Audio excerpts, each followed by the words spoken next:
예, 새해 복들 많이 받으시고, 그래도 오늘 많이 나오셨네. 눈이 많이 와서 굉장히 미끄럽죠. 여기 또 추워요. 추운데다 미끄럽고 하니까 그냥 할 얘기가 없어서 또 이렇게 출발합니다. 오늘 배우셔야 될 것이 539쪽 맞나요? 539쪽의 6번 과세 표준이 되겠죠.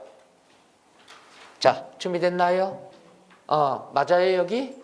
나도 하도 오래간만에 여기 강의 와가지고 체크를 안 해놨더니, 자, 그럼 과세 표준이다 그랬으면은 요거는 올해 나올 가능성이 높습니다. 신경을 써야 되는데, 일단 공식을 한번 볼게요.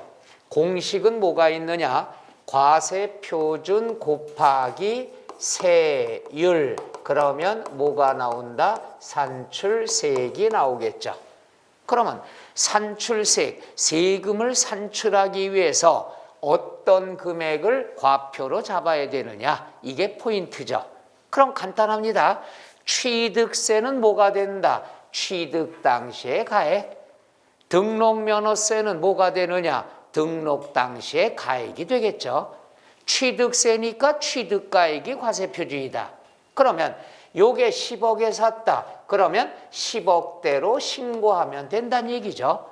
그럼 과세표준이 얼마가 된다? 10억이 된다는 것. 이렇게만 되면은 다운계약서 없는 나라, 우리나라 좋은 나라. 더 이상 공부할 필요도 없어요. 그런데 신고를 안 할 때가 있다는 얘기죠. 신고를 안 했을 경우에는 고지서 날라오죠. 그럼 고지서가 날라오면 우리가 고지서에 금액이 인쇄돼서 오죠. 그럼 이 금액은 내가 신고도 안 했는데 취득가액을 어떻게 알고 세금 계산이 됐느냐? 이게 문제죠. 내가 신고도 안 했는데 고지서의 금액은 어떤 금액으로 계산했냐? 이걸 대비해서 1년에 한 번씩 전국의 땅값, 전국의 집값을 기준금액을 발표하죠. 자, 땅으로 본다면은 개별 공시지가, 집으로 본다면은 개별 주택 가격. 지금 발표가 됐죠. 그리고 4월쯤에 공동주택 가격이 발표가 되죠. 해서 1년에 한 번씩 기준금액, 그걸 가지고 계산을 해서 고지서 보낸다는 얘기죠. 따라서 그 금액을 뭐라고 그런다? 시가 표준액이라 한다는 것. 그러니까 내가 신고하면 신고가액이 되고, 신고를 안 하면 고지서 날라온다. 여기서 알아두셔요. 고지서 날라올 때 그 금액은 어떤 금액을 가지고 세금을 계산했냐? 바로 시가 표준액이 된다는 것. 그러니까 고지서 날라오면 시가 표준액이야. 그럼 시가 표준액은 뭐냐? 내 재산의 가치를 최소한 이걸로 인정해 주겠다. 따라서 시가 표준액은 우리가 실거래가의 50%에서 70% 선이죠. 그래서 실거래가보다 낮다는 얘기죠. 지금 현재는 계속해서 90%까지, 실거래가의 90%까지 접근하기로 했다가 너무 세금 폭탄이 많아서 현재 60, 70%에 머무르고 있죠. 더 이상 안 올린다 이거야. 그렇다면 시가 표준액이 6억이다. 그러면 고지서에는 얼마로 세금 계산 들어온다? 6억으로 온다는 얘기죠. 여기서 중요한 얘기가 나오죠. 내가 신고를 했으면 10억으로 해서 세금 계산이 되는데 신고를 안 하면 6억으로 해서 세금 계산 고지서가 날라오니까 그럼 나 신고 안 하는 게 유리하다는 얘기죠. 이런 생각이 들죠. 여기서 중요한 게 있습니다. 내가 신고를 한다는 자체는 뭐냐? 내 재산의 가치를 인정해 준다는 얘기야. 얼마로? 10억으로. 근데 신고를 안 하면은 네 재산의 가치는 얼마로 인정한다? 6억으로 인정한다는 얘기죠. 그러면 당장 취득세는 조금 내게 되지만 이걸 우리가 11억에 양도했다고 간주를 하면은 양도소득세에서 다 뺏긴다는 얘기죠. 그래서 오늘 명심하셔야 될 것은 뭐가 있느냐? 취득가액은 최대한 합법적으로 부풀리는 게 좋다는 얘기죠. 그래야 나중에 취득세 싼 거는 좀 더 내고 양도소득세를 절약할 수가 있다는 얘기죠. 해서 취득세가 나왔다 그러면 항상 취득가액을 합법적으로 어떻게 해줘라? 부풀려 주는 게 좋다. 이렇게 하고 죄송합니다. 이렇게 해서 접근을 해야 쉬운 거예요. 그러니까 여러분 항상 지난 시간에도 배웠죠. 하도 오래돼서 기억이 안 나지만 간주취득 배웠죠. 그럼 간주취득 뭐야? 옛날에 샀어. 세금 냈어. 이번에 가액이 증가됐어. 그럼 세금을 추가로 더 내란 얘기죠. 그러면 옛날에 냈는데 오늘 또 냈다는 건 우리가 불만이 있겠지만 우리 입장으로는 좋다 나쁘다? 좋다고 그랬잖아. 내가 세금을 낸다. 정부에서 세금 내라고 그러면 최소한의 내 재산의 가치를 이 정도 인정해 주겠다는 얘기야. 똑같은 거예요. 내가 10억에 샀다. 그럼 10억으로 내가 신고하면 돼. 그런데 신고를 안 하면 시가표준액으로 계산이 들어온다. 시가표준액이라는 것은 실거래가보다 낮은 금액이 되죠. 요거는 매년 정부가 기준금액을 발표합니다. 매년 인상이 되겠죠. 그래서 6억이다. 그러면 신고를 안 했을 경우 또는 신고가액에 표시가 없거나 신고가액이 시가표준액보다 적다. 시가표준액이 6억이라고 그러면은 내 재산의 가치는 얼마야? 6억이야. 그러니까 넌 죽어도 최소한 6억에 대한 세금은 걷겠다는 얘기죠. 자, 그런데 내가 10억에 샀는데 다운계약서를 썼어. 다운계약서를 써서 5억으로 신고했다.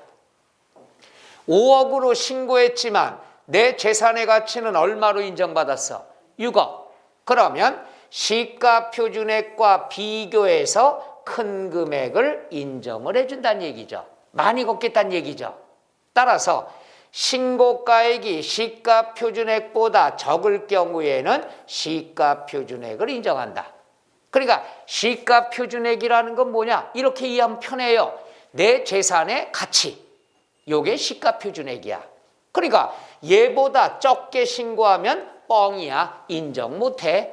네 재산의 가치는 얼마가 된다? 6억이 된다는 얘기죠.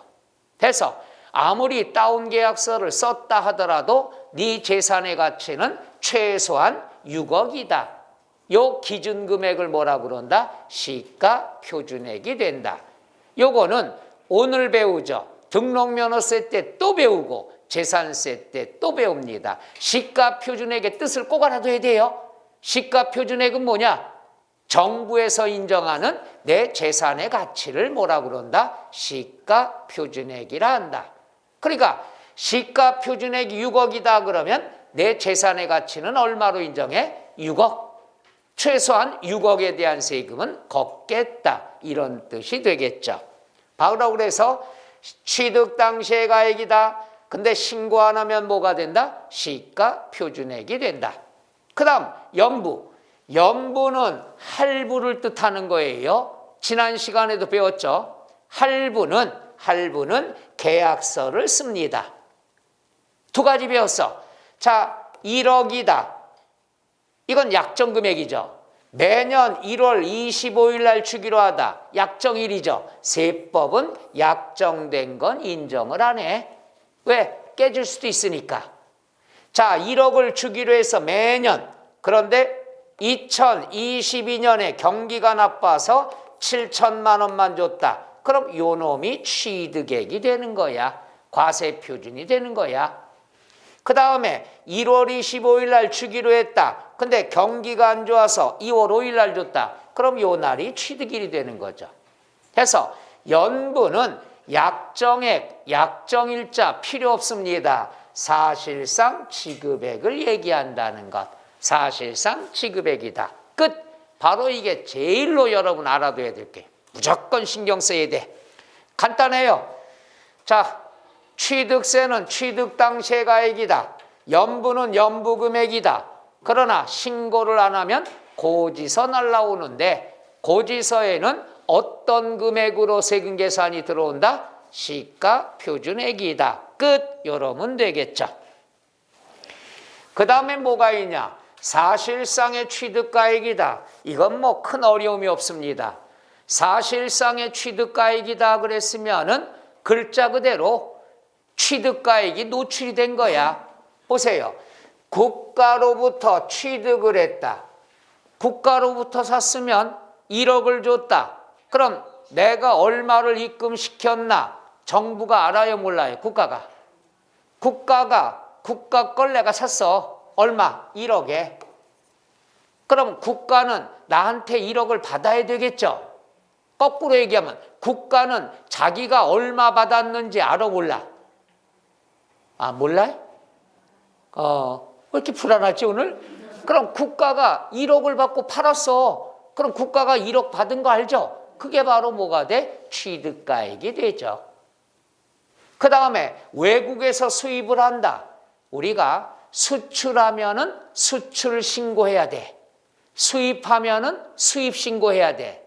신고라는 건 신고서를 작성한다는 얘기야. 그럼 수입을 하면 신고서를 내가 써야 돼. 거기에는 어떤 물건을 수입했나, 얼마에 샀나 신고서에 표시가 되죠. 그 금액이 취득가액이란 얘기야. 어려운 거 하나도 없어요. 그 다음에 공매, 경매. 내가 경매 입찰을 해서 1억에 낙찰받았다. 그럼 낙찰받았으면 돈을 줘야 내 거가 되죠. 그럼 내가 1억을 입금시켜야 내 거가 되는 거야. 그럼 내가 얼마 주고 샀는지 경매기관 알아, 몰라? 알죠? 그 금액이 취득가액이야. 그 다음에 판결문이다. 판결문은 두 가지 지난주에 강조했어요. 판결문은 갑은을에게 1억을 1월 25일까지 지급하도록 판결한다. 두 가지 알아두라고 그랬어. 판결문에 나와 있는 날짜가 취득일이야. 판결문에 나와 있는 금액이 취득가액이 되죠. 왜? 판결문은 법원에서 작성하니까 신뢰성이 있어요. 판결문은 두 가지가 중요합니다. 판결문의 날짜가 취득일, 판결문의 금액이 취득가액이 된다. 지난주에 다 했는데 지난주가 아니라 지지난주네. 근데 여기서 중요한 건 화해조서, 인락조서는 인정을 못한다. 화해라는 건 뭐야? 당사자끼리 조작 가능성이 있어. 지들끼리 화해때. 인락조서, 지들끼리 인정한대. 당사자끼리 조작 가능성이 있으니까 이 조서는 인정을 못한다. 요거는 지난 시간에 어디서 배웠냐? 취득식이랑 똑같은 겁니다. 그 다음에 법인장부. 법인은 항상 수입과 지출이 될 때마다 장부에 쓰겠죠. 따라서 법인장부는 판결문하고 똑같이 공부하라고 그랬어. 자, 우리가 공장부지 1억을 오늘 줬다. 오늘 지출됐으면 날짜가 나오겠죠.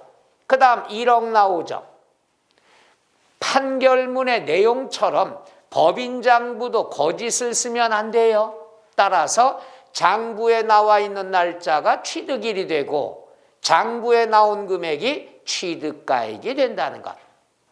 그 다음 마지막 부동산 거래 신고 등에 관한 법률이 나오는데 법률에 이건 뭐냐? 부동산을 우리가 거래하면은 반드시 신고하라는 법률이야. 신고해야 돼. 우리가 항상 알아둘 때 신고한다는 말은 뭐냐? 신고서를 작성한다는 얘기야. 그럼 신고서에는 내가 얼마에 취득했나 금액이 표시가 돼야 되겠죠. 그 금액이 바로 취득가액이 된다는 얘기죠. 그래서 우리가 사실상의 취득가액이다 그러면 6가지 뭐뭐 있어요? 국, 수, 공, 판, 장, 법률 5가지는 항상 사실상의 취득가액이 되더라. 끝. 이러면 돼요. 요거는 지난 시간에 배운 거랑 비교하면 날짜를 물어볼 때는 국수, 공판장 5개뿐이 없어요. 근데 취득가액을 물어봤을 때는 하나가 추가되죠. 법률이 추가가 된다. 그러니까 날짜를 물어보면 5개, 금액을 물어봤을 땐 6개가 되더라. 그 다음 나와 있는 경우는 요거죠. 우리가 아까도 얘기했죠. 자, 세법에서 날짜가 여러 개 나오면 그 중에 어떤 날? 빠른 날, 빨리 걷어. 금액이 여러 개 있으면 어떤 금액? 큰 금액, 높은 금액이 아니라 큰 금액. 큰 금액이야. 많이 걷겠다는 얘기죠. 그거 알면 이거 끝이야. 한 번 딱 나왔습니다. 볼게요. 사실상의 취득가액이 나왔네. 예를 들어 얘가 1억이다. 1억. 세무서장이나 국세청장으로부터 통보받은 자료에 따라서 확인된 금액이 또 나왔네. 그럼 여기서 봐요. 사실상의 취득가액이다. 끝. 그럼 이게 취득가액이야. 근데 이번에 뭐가 나왔냐? 사실상의 취득가액이 1억으로 정해져 있는데 세무서장이 자료를 보내왔어. 뒤늦게. 자료를 보내서 내가 확인을 하니까 확인된 금액이 나와. 그러면 사실상의 취득가액과 확인된 금액이 두 개 나왔죠. 그럼 둘 중에 어떤 금액 적용한다? 큰 금액. 항상 세법은 그거야. 날짜가 여러 개 나오면 금액이 여러 개 있으면 큰 금액. 그럼 사실상의 취득가액이 큰지 확인된 금액이 큰지 이것만 찾으면 되는 거야. 근데 시험엔 꼭 이렇게 나와. 큰 금액 이게 안 나와. 금방 들통나니까. 그러니까 요거는 뭐보다 뭐가 적다 이렇게 나와. 그러니까 여러분이 큰 걸 찾는 거야. 이거 못 찾으면 사람이 아니문이다. 봐. 사실상의 취득가액이 있는데 확인된 금액도 나왔대. 근데 뭐라고 나왔냐? 사실상 취득가액이 확인된 금액보다 적대요. 사실상의 취득가액이 확인된 금액보다 적대요. 그럼 사실상의 금액이 커? 확인된 금액이 커? 에? 왜 이렇게 불안하냐? 확인된 금액이 크니까 확인된 금액이 과세 표준이 된다 이거야. 이게 안 나오다가 처음 나왔거든. 그래도 틀리는 사람 별로 없어요. 왜? 1년 내내 금액이 여러 개 있으면 어떤 금액? 큰 금액. 그럼 얘가 있고 얘가 있으면 어느 게 크냐? 문제에서 꼭 주어진다는 얘기죠. 그래서 날짜가 여러 개 있으면 어떤 날? 빠른 날. 금액이 여러 개 있으면 어떤 금액? 큰 금액이 된다. 낯선 게 나왔을 때는 금액이 나왔다. 그럼 두 개가 나올 거야. 둘 중에 어떤 금액? 큰 금액. 이렇게 알아두시면 되겠어요. 그 다음에 뭐가 있느냐? 건축물을 개수했다. 간주취득 배웠죠. 종류 변경을 했다. 변경을 했으면 가액이 어떻게 한다? 증가된다. 그럼 뭐가 된다? 증가한 가액이 되겠죠. 간주취득 기억나요? 옛날에 샀는데 오늘 이런 사건으로 인해서 가액이 증가됐다. 증가된 것만큼 취득으로 간주한다. 그럼 취득가액이 뭐냐? 증가한 금액이 되죠. 그 다음에 토지의 지목 변경, 얘는 신경 써야 됩니다. 이상해요. 종류 변경, 개수, 지목 변경 다 간주 취득에 해당하는데 왜 얘만 따로 썼습니까? 이유가 있어. 개인과 법인에 따라서 다르다. 자, 우리가 알아둘 때 여기 보세요. 취득세에서 법인이 나온다. 무조건 법인장부로 입증된 금액이야. 취득세에서 법인이 나오면 항상 장부에 있는 금액이 되는 거야. 그래서 얘가 시험에 잘 안 나와. 법인은 무조건 장부에 있는 금액이니까. 이게 무슨 말이냐? 토지를 지목 변경을 하면은 토목공사 들어가야 돼요. 그럼 공사비 줘야 돼. 줄 때마다 장부에 써야 되겠죠. 그럼 장부에 있는 금액이 취득가액이 된다. 그게 중요한 게 아니야. 그럼 개인을 보는데 이거죠. 자, 2000년에 농지를 샀어. 1억에. 자, 올해 2023년에 택지 개발이 돼서 20억으로 가격이 뛰었어. 그럼 지목 변경이 됐죠. 지목 변경이 되면 가액이 어떻게 된다? 증가하죠. 그럼 증가한 19억을 취득으로 간주해야 된다고 그랬죠. 그래서 지목 변경이 되면 증가한 가액이 과세 표준이 되더라. 근데 시험엔 요게 세 가지 형태로 나와. 요게 똑같은 건데 하나는 뭐냐? 자, 지목이 변경돼서 가액이 증가하면 증가한 가액 19억 이렇게 증가한 가액 이렇게 나올 때가 있고 19억이 어떻게 나왔느냐? 변경 후에서 변경 전을 어떻게 줬다? 뺀 금액이 되겠죠. 그래서 뺀 금액 어디 갔어요? 뺀 금액 이렇게 나와도 정답이고 그 다음에 요 19억은 변경 전, 변경 후 차액 이렇게 나와도 정답이 된다는 것. 그러니까 19억이 똑같아. 19억이 똑같은데 증가한 가액 이렇게 나올 때도 있고 변경 후에서 변경 전을 뺀 금액 이렇게 나올 때도 있고 변경 전, 변경 후 차액 이렇게 나올 때도 있다는 것. 그러니까 다 똑같은 19억에 대한 설명이 된다는 얘기죠. 말뜻 이해 가셔? 해서 토지를 지목 변경했으면 개인이냐 법인이냐 보는데 법인은 항상 법인장부로 입증된 금액이다. 끝. 법인은 무조건 법인장부야. 그럼 뭐가 포인트냐? 개인이 문제가 되죠. 근데 여러분이 꼭 실수하지 말게. 나오면 이렇게 나올 수가 있어요. 그래, 법인도 나올 때가 있어. 그러니까 문제가 나왔을 때 법인이냐 개인이냐 보는 거야. 과거에 기출문제가 이렇게 나왔습니다. 토지의 지목 변경하고 법인이 나왔어. 법인의 토지의 지목 변경. 그리고 뭐가 나왔냐? 증가한 가액. 맞아요? 틀려요? 틀려요. 증가한 가액은 개인만 되는 거야. 이런 게 시험 문제예요. 그래서 토지를 지목 변경을 했으면 개인이냐 법인이냐 무조건 알아두셔야 된다는 것. 끝. 그 다음에 7번 나온 건 뭡니까? 요거죠. 법인이 아닌 자가. 법인이 아닌 자는 개인인데 이것도 보세요. 내가 법인이야. 건물을 이번에 지어. 그럼 법인이 건물을 본사 사옥을 짓는다. 그러면 공사비 줄 때마다 장부에 써야 되겠죠. 그러니까 얘는 장부로 입증된 금액. 법인은 법인장부야. 그래서 잘 안 나오죠. 그럼 뭐가 나오냐? 개인이 건물을 지을 때. 개인이 건물을 지을 때 공사비 조작할 수 있겠죠. 장부 안 쓰니까. 이걸 막기 위해서 개인이 건물을 건축을 할 때 공사비를 인정받고 싶다. 좀 전에 얘기했죠. 취득세는 취득가액을 부풀리는 게 좋다 나쁘다? 좋다고 그랬잖아. 그러니까 이걸 정부가 이용하는 거야.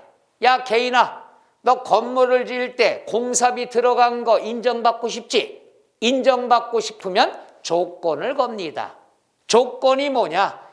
취득 가격 중에서 공사비란 얘기죠. 공사비 중에서 100분의 90을 넘는 가격이 법인장부에 따라 증명을 시켜라. 내가 개인인데 법인장부는 뭐냐? 내가 개인이야 건물주, 건축주. 그럼 누구 장부냐? 건설회사의 장부로 증명을 하라 이거야. 내가 건물을 짓는 게 아니라 건설회사에 부탁을 할 거 아니야.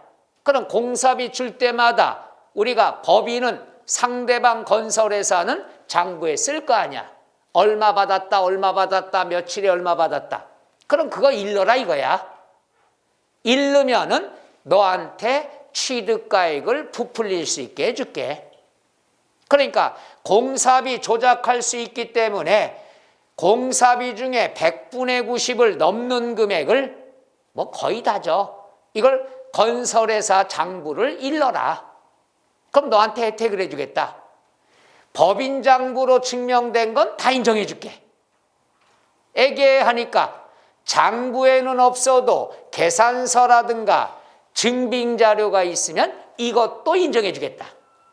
애계하니까 세 번째, 부동산을 사면은 채권을 강제로 매입해야 돼요. 이거 꼭 알아두셔요. 좀 이따 또 나옵니다.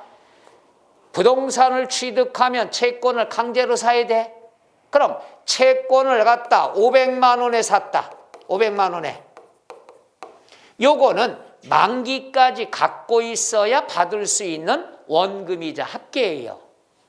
채권은 대부분이 만기가 6년에서 7년이야. 이때까지 채권 갖고 있는 사람 별로 없어요. 당장 돈이 필요하니까 매각을 해. 그럼 매각을 하면 이걸 취득가액만큼 받을 수가 없어. 왜? 만기까지의 이자를 못 받는 거야. 지금 팔았으니까. 400만 원에 팔았어. 그럼 얼마 손해봤어? 100만 원. 요걸 매각 차손이라고 그래요. 그럼 이건 법에 의해서 손해볼 수밖에 없는 거죠. 그럼 요것도 취득가액으로 인정해 주겠다. 매입한 채권을 매각해서 발생하는 매각차손, 요것도 취득가액으로 인정해 주겠다. 몇 가지를, 3가지를 다 인정해 주겠다. 그럼 이건 뭐냐? 내 입장에서는 취득가액이 합법적으로 부풀리니까 좋아. 근데 나한테 이런 혜택을 주느냐? 바로 이런 문제입니다. 법인의 본사를 법인인 건설회사가 질 때는 조작을 못해. 서로 증빙자료가 필요하니까 공사비를 줄 때마다 증빙자료를 받아요. 그래서 조작이 안 돼. 근데 개인의 것을 법인이 건설하게 되면 개인은 증빙자료 필요 없단 말이야. 장부도 안 쓰니까. 그럼 법인이 조작할 수 있죠. 1억의 공사비를 받고도 7천만 원으로 조작할 수 있잖아. 그러니까 법인을 일러라 이거야. 탈세 못하게. 법인을 장부를 일러라. 그럼 너 인정해 줄게. 대신 너한테는 혜택을 주지만 건설회사한테는 탈세를 막을 수가 있다. 그래서 하는 제도예요. 해서 법인과 법인끼리는 조작할 수가 없어. 왜? 증빙자료 주고받아야 되니까. 다 장부를 쓰니까. 근데 개인이 건축을 할 때는 공사비를 조작할 수 있으니까 이걸 막기 위해서 일러라 이거야. 일르면 너한테 혜택 줄게. 저놈한테 다 받으면 되니까. 그래서 여기서 시험에 나오는 건 요거야. 100분의 90. 그러니까 누가 법인이 아닌 자가 뭐 할 때? 건축이나 대수선할 때, 개수할 때 얼마를 넘는 금액이 100분의 90을 넘는 금액이 상대방 법인 장부로 입증되면 다 인정해 주겠다. 이런 뜻이 되죠. 시험에서는 3가지 다 나오는 경우는 거의 없어요. 그냥 숫자 요것만 포인트 알아주면 됩니다. 해서 100분의 90에 대한 것이 됩니다. 자, 그 다음에 나와 있는 것이 뭐가 있느냐? 그러면 8번, 9번은 체크만 하고요. 이제 하나만 더 설명 들어갑니다. 이제 잘 보세요. 요게 개정된 거라고 그랬죠. 자, 지금 배운 게 유상 승계입니다. 돈 주고 사왔을 때. 돈 주고 사왔을 때는 어떻게 된다? 취득 당시의 가액대로 어떻게 한다? 신고해 주면 된다고 그랬죠. 그런데 신고를 안 했으면은 고지서 날라오는데 그럼 뭘로 계산이 돼서 들어온다? 시가 표준액. 금액이 서로 다르면 이 중에 어떤 금액이 된다? 큰 금액. 이게 기본이에요. 유상. 그 다음에 우리가 무상이다. 공짜다 그러면은 어떡하다? 취득가액이 빵이란 얘기야. 공짜로 받으면 취득가액이 0이죠. 그럼 0으로 하면은 어떻게 될까? 취득세 못 걷는 거 아니야. 취득가액이 0이니까. 그럼 공짜로 받는 상속과 증여가 나왔을 때는 야 이거 공짜로 받은 거야. 공짜니까 취득가액이 빵이야. 취득가액이 빵이니까 취득세 못 걷어. 이게 아니죠. 항상 공짜로 받았어도 그 재산의 가치는 여기까지 인정해 주겠다. 그 기준 금액을 뭐라고 그러죠? 그렇죠. 바로 시가 표준액이 되는 거야. 이건 외우면 안 돼요. 공짜로 받았어. 공짜인데 취득가액이 없는데 그럼 취득세 안 내도 되겠네? 이게 아니라 너는 공짜로 받았지만 그 재산의 가치는 이거다. 그러니까 요거에 대한 세금은 내란 얘기죠. 그 기준 금액을 뭐라 그런다? 시가 표준액. 요거랑 같은 개념이 되는 거죠. 이해가요? 공짜면 무조건 그 재산의 가치를 인정하는 금액, 기준 금액, 요걸 뭐라 그런다? 시가 표준액. 그 다음에 증여, 얘가 개정이 된 거죠. 좀 이따 써야 돼요. 증여다 그랬으면은 얘도 공짜니까 시가 표준액이었어. 했다가 작년, 재작년 강남 쪽에 증여가 엄청나게 일어났어요. 왜? 집값이 급상승. 자, 따져보죠. 집값이 막 올라가. 그러면 지금이 집값이 제일 쌀 때야. 그러니까 증여세도 싸니까 지금 증여해줘요. 제 말 이해가요? 지금이 제일 쌀 때니까 증여세 부담하는 게 지금이 낫단 얘기야. 그런 다음 아들이 증여받은 다음엔 집값 올라간 거는 아들의 몫이니까. 또 집값이 떨어져. 요즘같이. 집값이 떨어지면은 증여할까 안 할까? 하죠. 이게 여러분이 안 되는 거야. 무조건 요번에는 되니까 아닐 거다. 집값이 하락되면 뭐야? 억울해서 못 팔아. 언젠간 올라갈 거라 기대를 갖고 증여를 해준다는 얘기예요. 제 말 이해가요? 그러니까 집값이 올라가도 지금이 제일 싸니까 세금 부담 적어. 그러니까 증여해버려. 집값이 떨어지면 억울해서 못 팔아. 억울해서 못 팔고 언젠간 올라갈 거야. 그럼 지금이 가격이 계속 떨어지니까 아예 증여를 해놓는 거야. 그럼 증여세가 싸게 들어간 대신에 언젠가 집값이 급등하면 아들, 자식들이 더 득을 본다는 얘기죠. 그래서 있는 사람들은 집값이 올라가도 증여하고 집값이 떨어져도 증여하는 거야. 왜 그런가? 말뜻 이해가요? 부담이 없으니까. 그러다 보니까 증여가 너무나 일어났어요. 서울에 엄청나게 했어요. 그러니까 뒷북친 거야. 이거 참 웃기는 거예요. 증여에 관한 것은 시가 표준액으로 했더니 너무 세금이 싸더라. 그러니까 시가 표준액을 없애고 시가 인정액이라는 것을 만들자. 시가 인정액.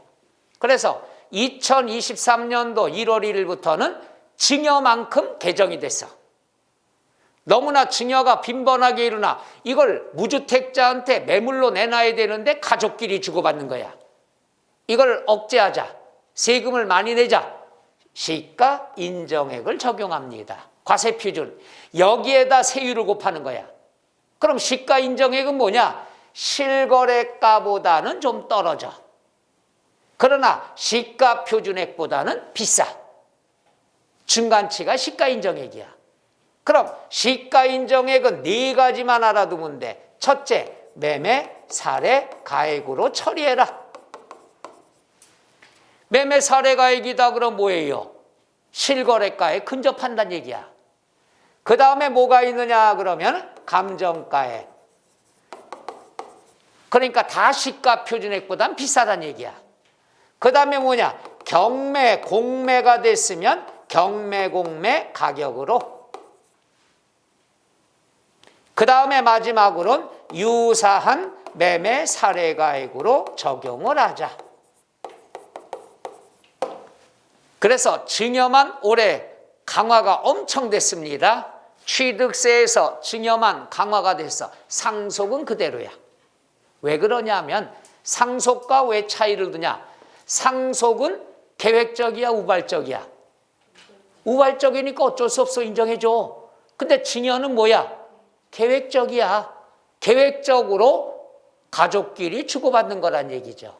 그래서 세금이 강화가 된 거야. 더 걷겠다는 얘기야. 증여에 관한 건 취득세도 많이 걷겠다. 첫째, 과세 표준을 시가 인정액이라는 걸로 적용하겠다. 그럼 시가 인정액은 뭐냐? 네 가지를 뜻하더라. 끝. 이렇게 알면 되죠.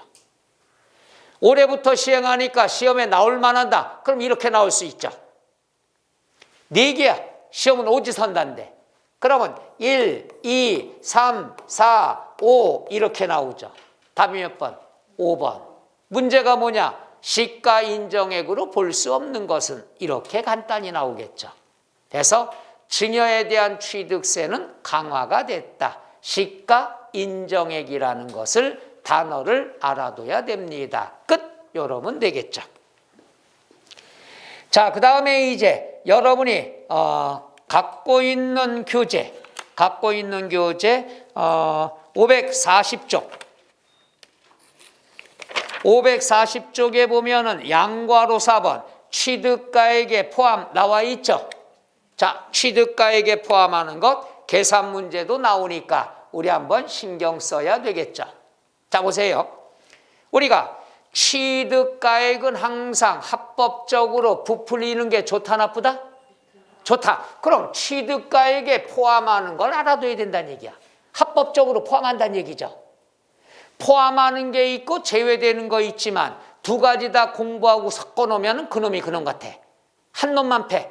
포함되는 것만. 그럼 얘를 다 외우냐? 아니야. 힌트가 나와. 취득가액에 포함하냐 안 하냐 이겁니다. 딱 두 가지야. 첫째는 취득 당시에 들어갔어. 취득할 때 들어갔어. 그럼 무조건 포함해.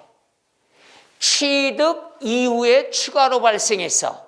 그럼 취득가액과 관계 있어 없어? 없어요. 제외된다. 이게 첫 번째야. 취득할 때 들어갔다. 포함하고 취득일 뒤에 추가로 들어갔어. 그럼 제외가 된다. 이렇게 하면 90% 먹어요. 그 다음에 두 번째는 힌트가 노골적으로 나와. 취득에 필요한 이 말이 꼭 나와. 아주 답을 노골적으로 줘. 취득에 필요하다는 지문이 나오면 취득가액에 어떻게 해준다? 포함하는 거야. 이걸 문제라고 내는데 그걸 또 틀려요. 미치겠어.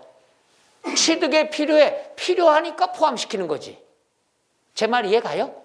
자, 그럼 이 단어를 봅시다. 첫째, 건설자금에 충당한 차입금이자. 여기서 충당이란 말이 나오네. 충당이라는 건 뭐라고 그랬죠? 퉁친다, 메꾼다. 이번 명절 때 고스톱 안 쳤어요? 그때 내가 연습하라고 안 했나? 그때 이거야. 내가 졌어. 외상. 그 다음에 이겼어. 그럼 뭐라 그래? 퉁 이러잖아. 퉁치자고. 그럼 뜻이 뭐냐? 건설자금에 메꾸기 위해서 빌려왔어. 그럼 빌려오면 뭘 줘야 돼? 이자를 줘야죠. 자, 볼게요. 내가 건물을 집니다. 건물을 지는데 공사비가 부족해. 그래서 은행에서 돈을 빌렸어. 차입금. 돈을 빌리면 뭘 줘야 된다? 이자. 그럼 따져봐요. 이자 왜 줬어? 빌렸으니까. 왜 빌렸어? 건물 질라고. 그럼 이 이자는 건물 짓기 위해서 들어간 거죠. 당연히 취득가액에 어떻게 해준다? 포함이 돼야 된다는 것. 얘는 아주 지문에 토시도 안 틀리고 나와요. 건설자금에 충당한 차입금이자. 그럼 여러분이 해석을 해. 외우지 마. 건설을 하는데 돈이 모질라서 빌렸구나. 빌렸으면 이자 줘야죠. 이자는 왜 주냐? 건물 짓기 위해서. 그러니까 당연히 건물의 취득가액에 포함해야 되겠죠. 그 다음 두 번째, 요거 잘 봐야 돼요. 할부이자, 연부이자, 연체료가 나옵니다.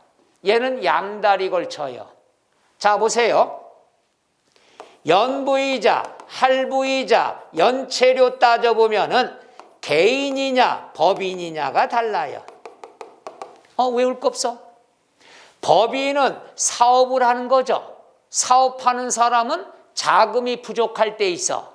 자금이 부족하니까 일시불이 아니라 할부로 살 수도 있죠. 또 할부금을 주다가 연체할 수도 있겠죠. 대신에 법인은 연체를 줄 때마다 장부에 꼭 써야죠. 증빙이 되죠. 따라서 법인은 무조건 다 인정을 해주는 거야. 장부에 쓰니까. 근데 그래서 공부할 필요 없어. 취득세에서 법인은 무조건 다 인정해. 근데 개인은 뭐냐? 가진 게 돈뿐이 없어. 가진 게 돈뿐이 없고 강아지도 5만 원짜리 물고 놀고 있어. 세법이 취득가액은 부풀리는 게 좋대. 그래가지고 일부러 돈이 있는데 할부로 사. 그리고 돈이 있는데도 일부러 연체를 해. 취득가액을 부풀리려고. 조작할 수 있다는 얘기죠.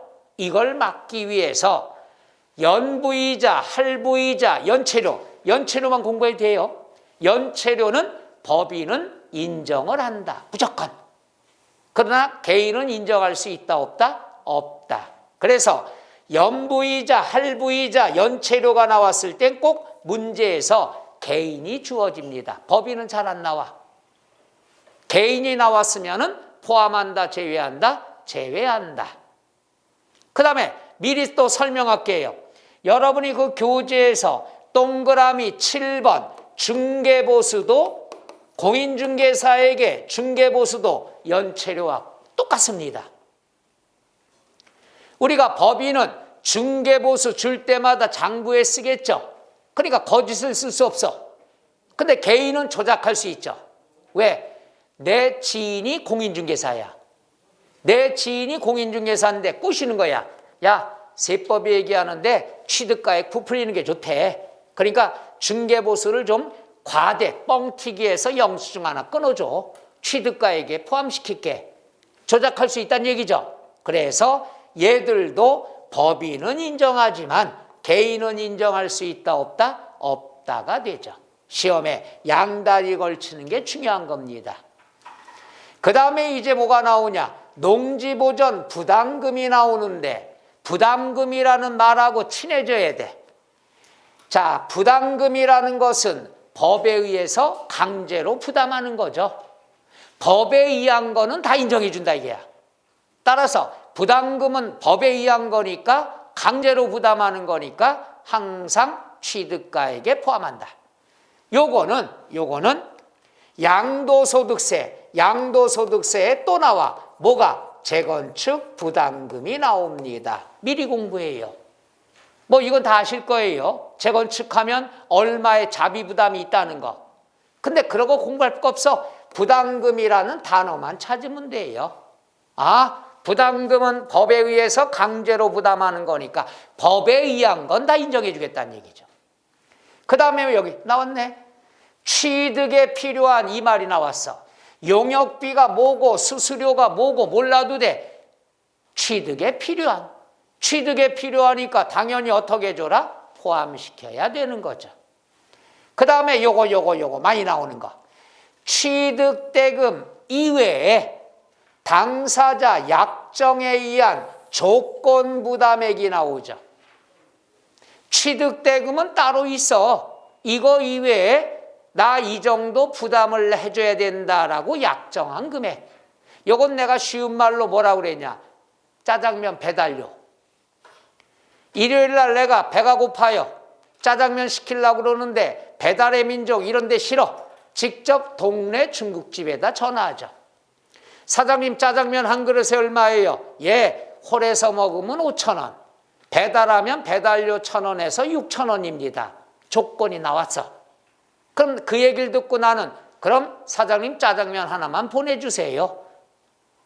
그럼 짜장면 한 그릇이 왔으면 난 5,000원 줘, 6,000원 줘. 6,000원. 왜? 약정을 했으니까 배달료 부담하기로. 그러니까 어렵게 공부하지 말어. 조건 부담액이라는 건 뭐냐? 짜장면 배달료 이러면 되잖아. 요즘 배달료가 굉장히 비싸죠. 옛날이 그리워 죽겠어. 그죠? 짜장면 시키면은 오고 그 다음에 그릇도 가져가서 버릴 게 없고 지금은 거의 다 버리기 때문에. 그래서 제가 족발을 좋아하는데 명절 때 족발을 갖다가 샀어요. 사면서 그 맛있는 걸 내가 빼달라고 그랬어. 뼈다귀 붙은 거. 뼈다귀는 빼라고. 버리기 힘들어 죽겠으니까. 그때 그 마음이 얼마나 아픈지. 그죠? 그 발톱도 맛있는 건데 발톱에 붙은 거. 얘가 무좀을 걸리든지 말든지 이걸 포기하고 살만 이렇게 썰어놓은 것만 가지고 와서 먹었는데 맛은 좋더라고요. 근데 그게 여러분 그렇지 않나요? 뼈다귀 이만한 게 들어가 있어. 뜯어봐야 버리는 건 똑같은 거니까. 이제 자꾸 머리를 쓰게 돼. 옛날에 안 그랬는데 그죠? 자, 그 다음에 뭐가 있느냐? 금방 설명했죠. 요거부터 할까? 채무인수. 채무인수라는 건 뭐냐면은 우리가 뭐예요? 갭 투자. 전세 끼고 사는 거. 그걸 예를 들어보면 돼. 뭐가 있느냐 그러면 자, 건물이 10억짜리가 있는데 갑이라는 사람이 전세 8억에 들어가 있어. 나 얼마만 주면 돼? 2억만 주면 되잖아. 그럼 그 빚을 내가 떠안는 거잖아. 그럼 얘는 당연히 취득가액이 어떻게 준다? 포함이 된다는 것. 또 하나 이런 게 있어요. 어떤 게 있냐 하면은 얘가 10억을 이 건물을 안 팔라고 버티고 있어. 난 이 건물이 사업에 도움되거든. 꼬셔야지. 야, 팔어. 싫어. 그럼 나중에 보니까 야, 너 은행에 1억 빌린 돈 있더만 알아보니까 이거 내가 갚아줄게. 그러니까 팔어. 채무인수에. 그럼 당연히 나는 이 건물이 10억짜리인데 얘 은행빚 1억도 갚기로 했으니까 나는 얼마의 취득가액이 된다? 11억이 되죠. 이게 채무인수 얘기야. 이런 것도 많이 있죠. 왜? 나는 저게 필요한데 얘가 안 팔라고 튕겨. 그러면 어떡할까? 얼마 더 준다든지 세금을 내가 부담해 준다든지 너 은행빚 있는 거 내가 떼어안을 테니까 이런 조건이 많이 있겠죠. 자, 여기까지 해당하는 것은 다 취득 당시에 들어간 돈이니까 포함해야 된다. 이 중에 다 시험에 나왔던 것들이에요. 간단합니다. 그 다음에 마지막 붙박이 가구, 빌트인 이런 것들은 서비스로 주는 게 아니죠. 분양가에 어떻게 됐다? 다 포함이 됐다는 얘기죠. 해서 끝. 거기 나와 있는 건 계산 문제도 최근에 나온 적이 있습니다. 다 취득가액에 포함을 해줘야 된다는 것 알아두면 되겠죠. 꼭 알아두셔요. 그 다음에 말 나온 김에 9번 보도록 하죠.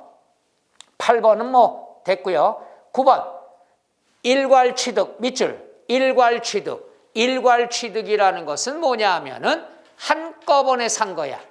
자, 이거죠. 우리가 건물이 하나 있어요. 땅이 있어요. 내가 이걸 10억에 취득했다. 이게 일괄취득이야.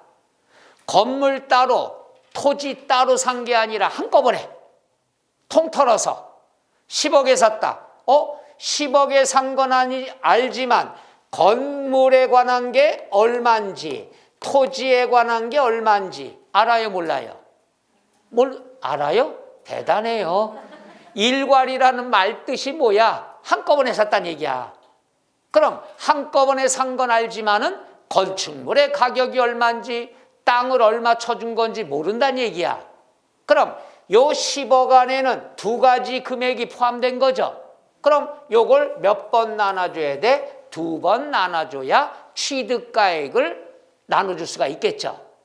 그럼 나눠줄 때는 항상 어떤 기준이 되느냐? 가격 비율로. 다시 말하면은 시가 표준액 비율로 나눠줘야 된다. 우리가 세법에서는요, 둘로 나눠주는 걸 안분계산이라는 용어를 쓰는데, 안분, 나눠준다. 나눠줄 때는 두 가지가 있어요. 면적 비율이 있고 시가 표준액 비율, 가격 비율이 있고 두 개가 있어. 근데 10문제면 8개는 다 가격 비율이야. 시가 표준액 비율. 이게 뭐냐? 1년에 한 번씩 발표하는 시가 표준액. 요게 예를 들어 3억이다. 요게 2억이다. 얘가 비싸니까 더 많이 부담하고 얘가 싸니까는 조금 되고. 이렇게 나눠주는 걸 시가 표준액 비율이라고 한다는 것. 해서 시가 표준액 비율로 안분 계산한다. 끝. 요러면 되겠죠. 우리가 1월 달에는 11월 달에는 4번, 7번, 9번은 강의를 안 했습니다. 왜? 1월 달에 강의를 하려고. 되겠어요? 해서 취득가액은 합법적으로 부풀리는 게 좋다 나쁘다? 좋다라는 거 무조건 하셔야 되겠죠. 그 다음에 이제 오른쪽 7번의 취득세율. 세율도 요번에 개정이 됐습니다. 뭐가? 미리 예고편. 증여취득세. 아까 증여받았을 때 과세표준 바뀌었다고 그랬죠? 취득세율도 증여받으면 세금 몇 번 내? 증여세 내고 취득세 내죠? 취득세율이 강화가 됐고 완화가 됐다. 요것은 조금만 쉬었다 할까요? 여기까지 이해가 된 분만 쉬는 거예요. 꼼짝 말고 있어요.